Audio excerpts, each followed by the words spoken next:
Hello, welcome in. This is Lunar Goddess Tarot. I'm Sarah and I'll be your intuitive guide and your reader today. So I had actually recorded this video already in its completion and I was uploading it to YouTube and it was taking a really long time.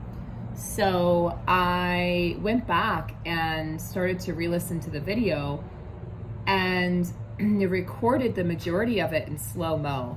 It's really kind of weird and freaky. So I had to delete the video and I'm coming back to re-record it. So clearly there's a better message that wants to come through for the Divine Feminine. So I did the counterpart message previously, and you'll find that on YouTube, and that's the Divine Masculine, Twin Flames and Separation. So it's their perspective and some messages that they wanted to pass on to the collective or to the Divine Feminine. This is going to be geared towards the Divine Feminine in separation and what it is that she is currently going through. Curious if similar messages come up to what I received earlier. If you haven't already, take a listen, have a listen to the Divine Masculine's video.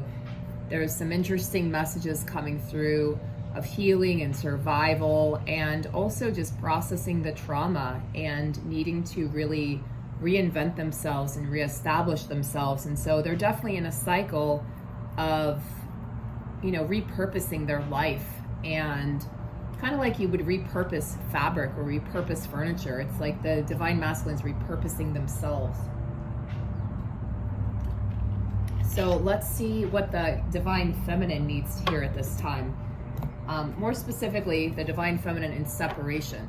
If you'd like a personal reading, you can take a look on my website. I should be back home mid to late next week, back in my home. Had to evacuate from the hurricane.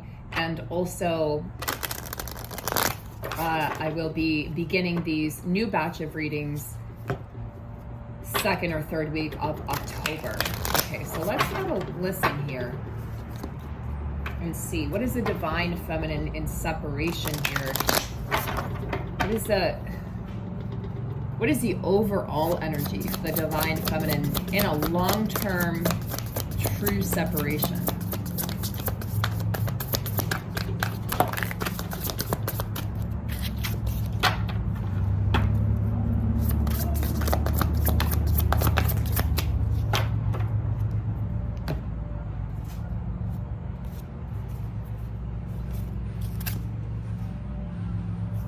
So you're being asked to find inspiration where you are. So instead of seeking it, somewhere in the future, sometime or someplace in the future, a future relationship, or I'll be happy when, those kind of if-when statements,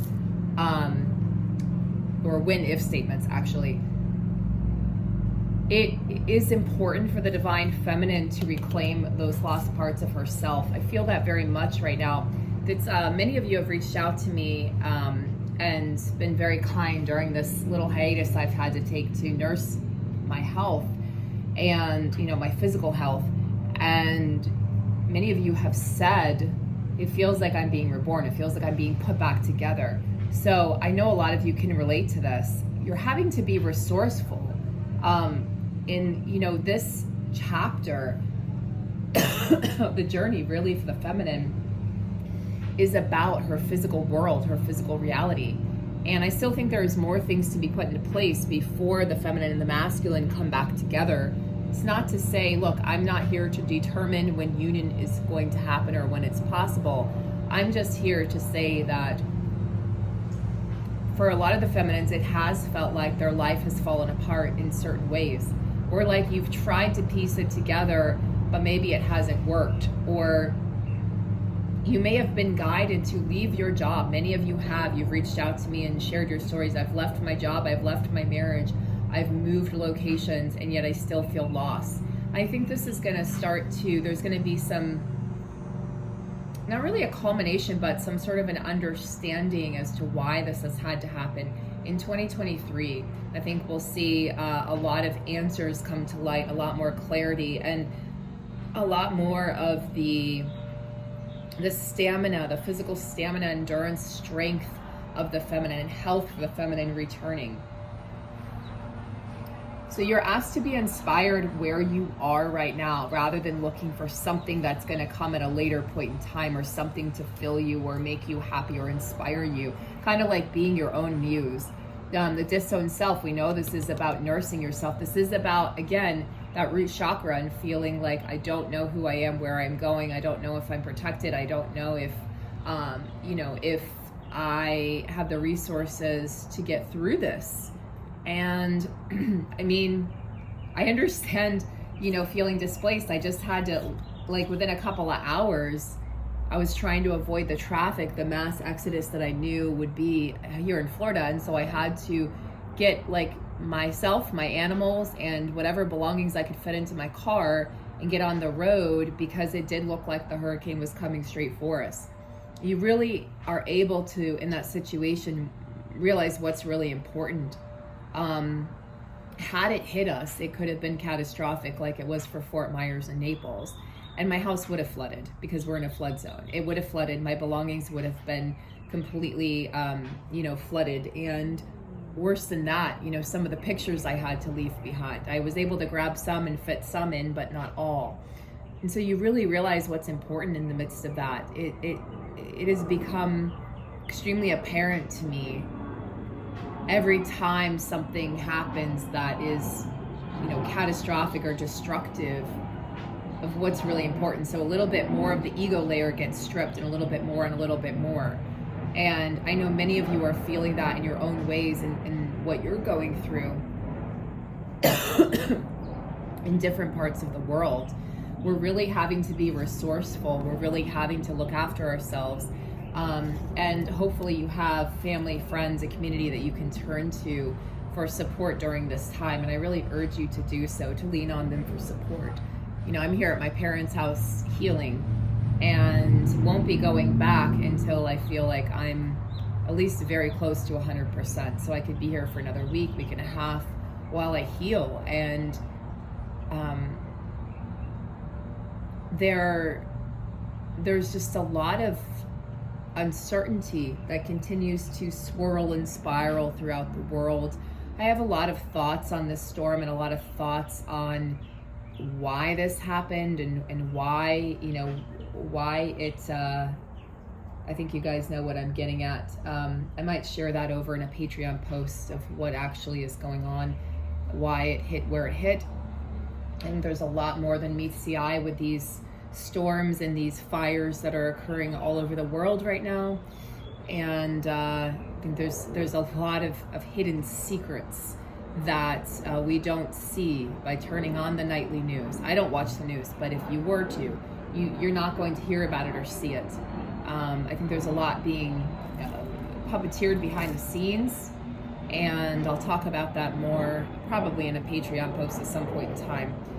And I do feel, though, like for these connections, it's like, COVID came through, right? And split kind of everything apart. Split the, the counterparts apart. And then it was like, we thought, oh, the masculines are going to get it.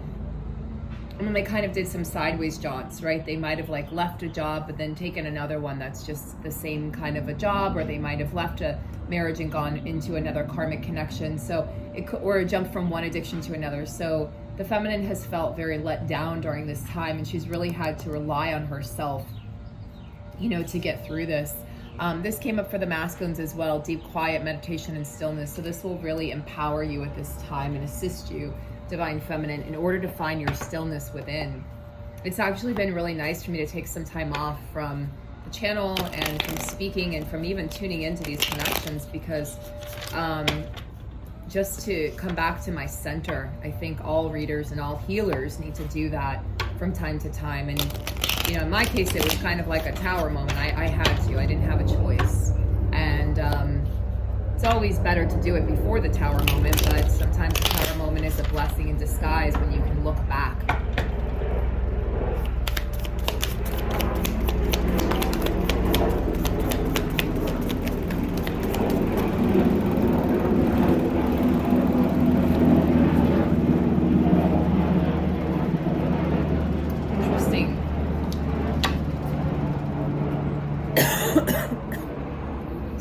feminine, you have the devil coming up. So addictions, this could also mean distractions, egoic distractions.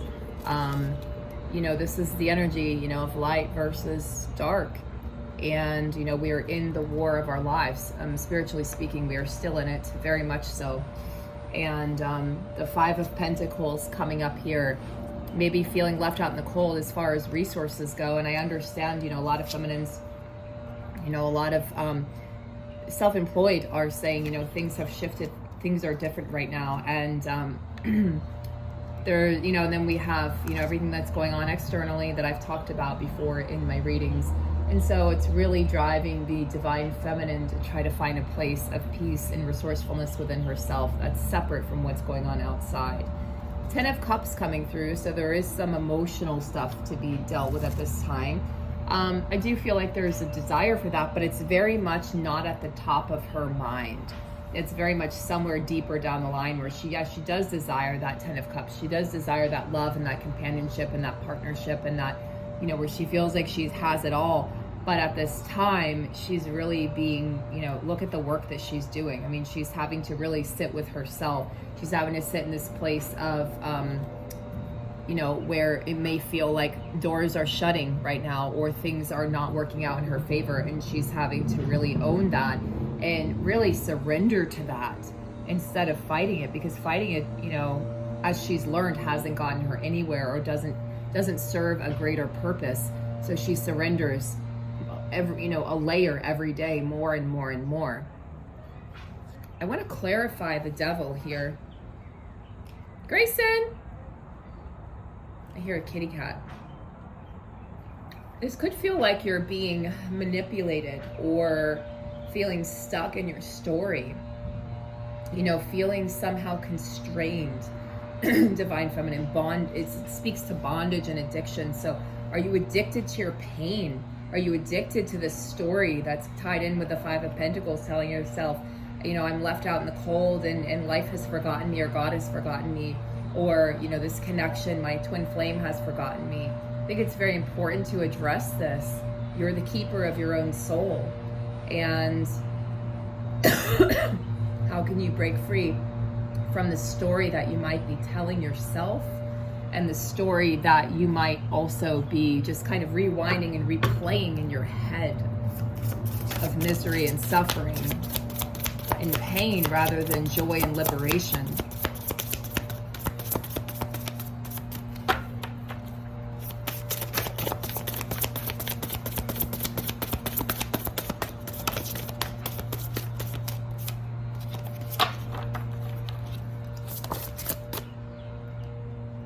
So to clarify the devil, we have the divine matrix, galactic mushroom.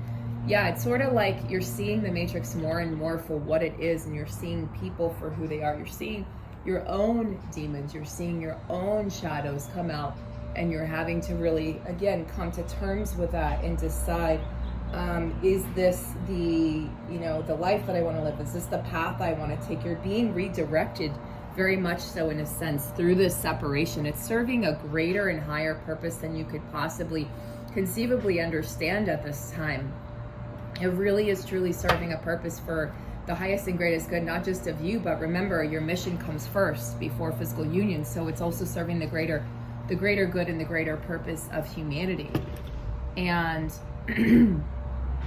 this divine matrix, you know, this galactic mushroom comes through to remind the feminine of her place and her role in the story, her role, her unfolding role in this divine reality, you know, this divine reality, physical reality versus the spiritual reality, the 3D versus the 5D, and how it is that you wish to play this part. Because again, that mission, that spiritual mission, comes before physical union. And I think that's what many people don't understand or have a hard time decoding or accepting.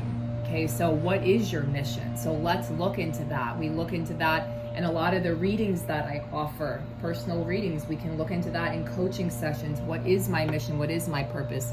That is actually my passion, is to help people find their purpose and their mission. looking into where it is that they're caught in the matrix. Where is it that they've lost themselves, that they haven't been able to express themselves or communicate from their heart and their soul, but instead they're trying to do the right thing, or they're trying to make others happy. So let's see, where is this divine feminine separation? Where is she going? New beginnings, Moon Maiden. Very similar message to what the divine masculine got. What was interesting is this is also a card I received in the first reading that I did that did not come through properly. Moon Maiden, new beginnings, right? So this is where you're headed to, but you can't see it. You probably can't feel it. It probably feels maybe like doomsday. It just feels like maybe things aren't working out for you right now, divine feminine. But I want you to know that there's a story that's being woven here. There's a higher purpose for all of this. There's a higher reason. I'm sorry for that buzzing in the background. I have to really, while I'm here, I have to do the readings where I'm able to do them. We don't have a lot of privacy or space, so I have to kind of make do, but I do recognize that that's annoying in the background. There is some construction going on a couple streets over. So, you know, be resourceful right now, divine feminine. Work to find yourself again. Work to get back to your true self and your roots. Work to be inspired. Be inspired by who it is that you are. Be inspired by your current situation, even if you feel like it sucks, or even if you feel like you're being punished.